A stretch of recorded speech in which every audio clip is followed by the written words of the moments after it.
So let's understand the concept of current ratio, cash reserve ratio, quick ratio जो हमने अभी तक पढ़ा, राइट। इसमें हम ये समझेंगे कि अभी तक हम फॉर्मूलाज पढ़ रहे थे, राइट, कि करंट रेशियो बताता है लिक्विडिटी, कैश रिजर्व रेशियो बताता है कि कैश की लिक्विडिटी कितनी है, और इन्वेंट्रीज को अगर हम माइनस कर दे तो हमें पता चलता है कि क्विक रेशियो कितनी है, मतलब इन्वेंट्रीज हटा दो। तो आज हम प्रैक्टिकल देखेंगे कि एक कंपनी आई है HDB फाइनेंशियल सर्विसेज, जिसका अभी रिसेंटली IPO लॉन्च होने वाला है, एंड उसकी फाइनेंशियल्स हम आपको शो कर रहे हैं कि कैसे इस कंपनी की लिक्विडिटी सॉल्वेंसी मेंटेन्ड है, right. Liquidity short term solvency कैसे मेंटेन्ड है। सो सबसे पहले हमने क्या पढ़ा था कि हमने करंट रेशो पढ़ा था, राइट। ये रहा करंट रेशो, ये सारी हमने कैलकुलेशंस करी हुई हैं ये गूगल शीट पे। सो लेट्स अंडरस्टैंड कि ये कैसे किसी कंपनी के फाइनेंशियल्स को हम पढ़ते हैं और उसमें से रिजल्ट्स निकालते हैं। जैसे कि अगर हम देखें, हमें क्या चाहिए होता है, करंट रेशो का फॉर्मूला क्या होता है। यहाँ पे हमने फॉर्मूला लगाया हुआ है, C5C32 लिखा हुआ है। C5C32 क्या है, ऊपर देखते हैं। C5 current assets, obviously current ratio का फॉर्मूला क्या होता है, current assets minus upon current liabilities. तो current assets divide by current liabilities, right, और हमारा रिजल्ट आ गया 1.14। ऐसे ही हमने एक और अगले साल का करा, ये ईयर ऑन ईयर बेसिस पे 20, 21, 22, 23, 24 एंड 25, राइट। अगर हम देखें तो हमारा अल्टीमेट ऑब्जेक्टिव क्या रहता है कि किसी भी कंपनी की लिक्विडिटी कितनी होनी चाहिए कि उसको हम शॉर्ट टर्म सॉल्वेंट कंपनी मान लें। हमारा ऑब्जेक्टिव ये था कि समवेयर अराउंड 2:1 तो होना चाहिए, राइट। 2:1 तो होना चाहिए। तो क्या ये कंपनी इतनी है, अगर हम इससे कंपेयर करें, क्या ये कंपनी इतनी है, आप खुद देखिए। 1.14 नहीं आ रहा, ये 2:1 है। 1.148 नहीं आ रहा, 1.16 नहीं, 1.18 नहीं, 1.16 नो, 1.16 नो। तो ये तो मेंटेन ही नहीं कर रहे लिक्विडिटी, इनकी लिक्विडिटी तो शॉर्ट है, ठीक है। इससे हमें ये पता चल गया कि लिक्विडिटी इनकी करंट रेशो तो इतनी मेंटेन नहीं है कि हमारे स्टैंडर्ड करंट रेशो को मीट कर सके। मतलब लिक्विडिटी तो इनकी है जी पुअर, लिक्विडिटी तो है इनकी poor liquidity. Okay, so now let's understand क्या इनकी क्विक रेशो ठीक है। अगर करंट रेशो ख़राब होती है ना कंपनी की, तो क्विक रेशो भी ज़्यादा अच्छी नहीं होती। लेकिन एक स्टैंडर्ड रेशो के हिसाब से हम चेक कर लेते हैं कंपनी की क्विक रेशो हम कैसे निकालते हैं। Quick assets divide by current liabilities, right. Quick ratio का फॉर्मूला क्या था, quick assets divide by current liabilities. और ये क्विक एसेट्स कैसे निकलते हैं, करंट एसेट्स में से इन्वेंट्रीज का अमाउंट माइनस करो और प्रीपेड एक्सपेंसेस माइनस करो तो आपको मिल जाएंगे क्विक एसेट्स। करंट एसेट्स में से इन्वेंट्रीज माइनस करनी है, प्रीपेड एक्सपेंसेस माइनस करेंगे तो मिलेंगे हमें क्विक एसेट्स।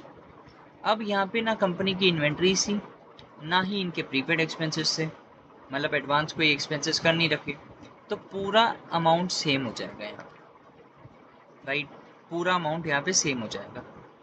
तो हम समझते हैं कंपनी की क्विक रेशो कैसे निकाली हमने। कंपनी की क्विक रेशो कैसे आई, ऊपर जाके चेक करते हैं हमने कैसे निकाली quick ratio. Quick assets divide by current liabilities, year on year basis पे हम निकालते गए। यहाँ पे हमने एक किया और सारे आ गए ऑटोमेटिकली। यहाँ पे ऑटोमेटिकली आप जैसे यहाँ पे क्लिक करोगे, यहाँ पे आपको सारे रिजल्ट्स मिल जाएंगे अपने आप। आपको कुछ कैलकुलेशन बार बार नहीं लगानी पड़ेगी, आपको एक बार लगानी है। और आप जैसे ही यहाँ पे ऐसे क्लिक करोगे कि आप ऐसे लेके गए और रिजल्ट्स अपने आप आ जाते हैं, ठीक है। फिर से मैं दिखा देता हूँ, आपको सिर्फ एक ही बारी कैलकुलेशन लगाना है, उसके बाद आपको बस यहाँ क्लिक करना है, वो कैलकुलेशन फॉर्मूलाज ऑटोमेटिकली वहाँ लग जाते हैं, लग गए। अब यहाँ पे कंपनी की करंट रेशो और क्विक रेशो दोनों सेम इसलिए है क्योंकि कंपनी के पास ना तो इन्वेंट्रीज थी, क्योंकि एक फाइनेंशियल कंपनी है HDB फाइनेंशियल सर्विसेज, तो फाइनेंशियल सर्विसेज में प्रोडक्ट का काम है ही नहीं, तो इसलिए इन्वेंट्री भी नहीं है। और इन्होंने कोई प्रीपेड एक्सपेंसेस नहीं कर रखे, तो प्रीपेड एक्सपेंसेस नहीं है। तो बचा क्या, क्विक एसेट्स और करंट एसेट्स दोनों सेम हो जाएंगे, राइट।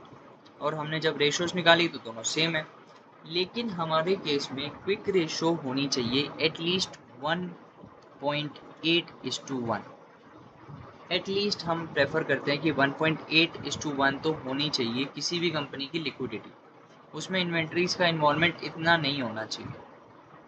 तो क्या इन्होंने क्विक रेशो मेंटेन करी हुई है? नहीं। 1.14, 1.14, 1.16, 1.8 हो गया था, लेकिन 1.16 फिर आ गए, फिर 1.16 आ गए। तो इनकी लिक्विडिटी नियर है to good, near to good पे है, ठीक है।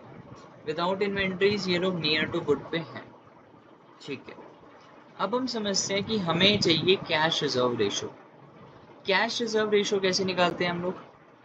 Simply cash and cash equivalent divide by current liabilities, जो कि ये रहा, और आपको मिल जाएगा क्या, कैश रिजर्व रेशो।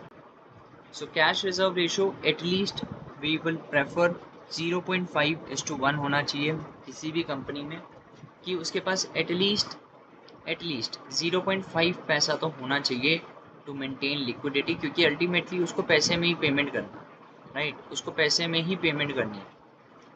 तो अगर हम यहाँ पे देख पा रहे हैं तो 0.0068 है, 0.014 आया, फिर 009 हो गया, 006।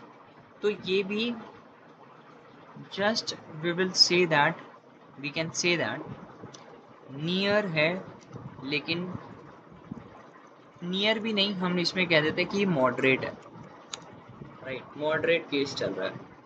कंपनी अपनी लिक्विडिटी सही से मेंटेन नहीं कर पा रही। अभी के लिए हम जो अमाउंट लेकर चलते हैं, पॉइंट्स लेकर चलते हैं, वो यही है कि कंपनी अभी मॉडरेट केस में चल रही है। अगर हम यहाँ भी नियर टू पुअर डाल दें तो ये है मॉडरेट, और ये भी है मॉडरेट केस में, क्योंकि इन तीनों ही केसेस में ऐसा है कि कंपनी अपनी लिक्विडिटी स्टैंडर्ड्स के हिसाब से मेंटेन नहीं कर पा रही। 2:1 में मेंटेन नहीं कर पा रही करंट रेशो को, क्विक रेशो को 1.8 में रखना चाहिए था, वो भी नहीं है, और कैश रिजर्व रेशो 0.5:1 होना चाहिए, वो भी नहीं है। तो इन तीनों केसेस से हमें ये समझ आता है कि कंपनी की लिक्विडिटी तो अच्छी नहीं है अभी के लिए फिलहाल। आने वाले टाइम में 2026-27 में जब उनके फाइनेंशियल्स इंप्रूव हो जाएंगे, क्या पता अगर उनके करंट एसेट्स बढ़ जाए, करंट लायबिलिटीज कम हो जाए, तो हम कह सकते हैं। लेकिन अभी के लिए फिलहाल ये कंपनी की लिक्विडिटी अच्छी नहीं है। Thank you.